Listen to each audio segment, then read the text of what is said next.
Hi, Bill. Hello, Donna. It's good to see you again. Hi, Chris. Hi, how you Martin. doing? Hi, Mary. Good to see you. So, Martin, Donna, how have you been since we seen you the last time? I'm all right so far. So during the investigation, Paul and Susan were investigating the cave. Okay. They heard this growl that they couldn't explain. They didn't know where it was coming from. It really threw them off guard. What we have here is the actual recording of that growl. Here we go. Can you give us a sign?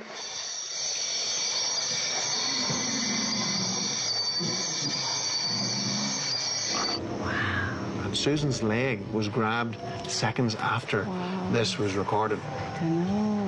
The other piece of equipment that we were using is a thermal imager.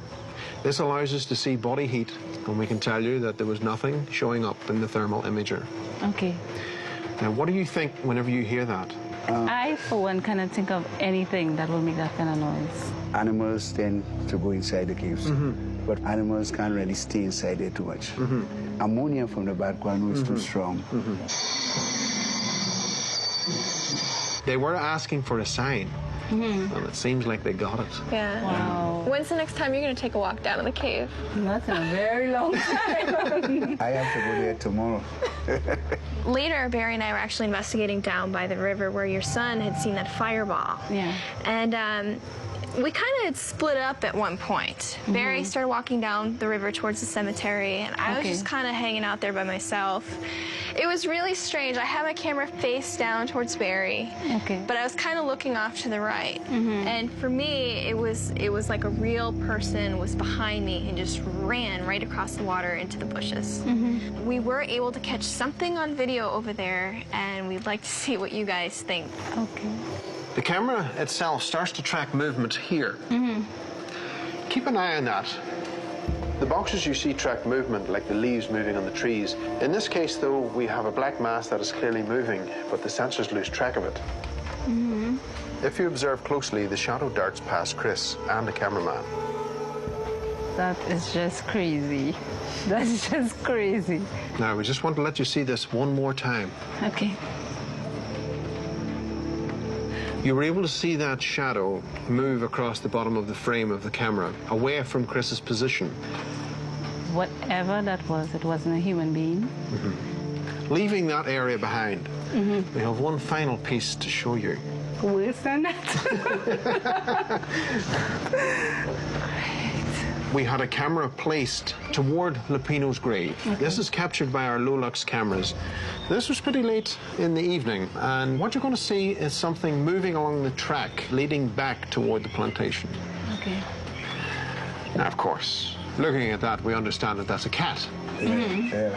However, what we weren't expecting to see was something else that may have actually gave the cat reason to run. Okay. Now, do you see that develop in the tree? Continue to watch that. Oh my God. It actually enters through the tree. It lights up some of the leaves in the tree. And not only that, but it actually leaves the tree. Oh my God. Wow. Now, Wow. Something called a sukunya. Right. It's an old lady that changed her skin at night. And she will turn into a ball of fire. And I believe whatever that is, it is not normal. That is not I ever expected to see. I'm of the opinion that can be a sukuya. Because we're talking about fire, real fire, right?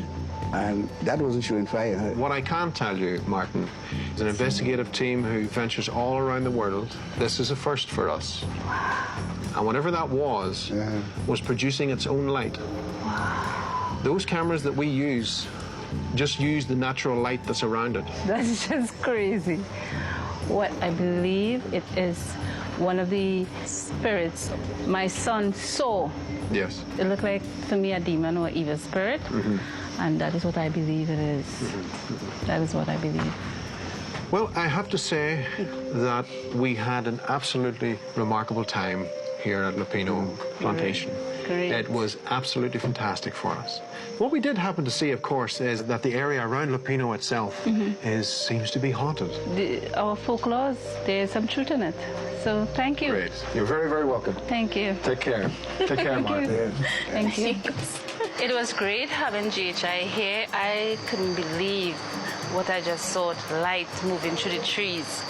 This is the first time that this ball of light has been documented in Trinidad. I am grateful because now there's proof and evidence there are paranormal activity happening in Lopinot, and now I have proof.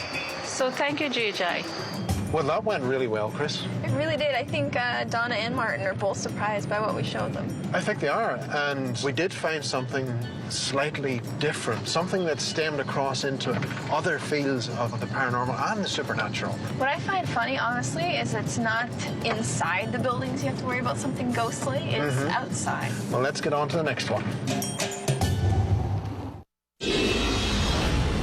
Tonight on Legend Quest.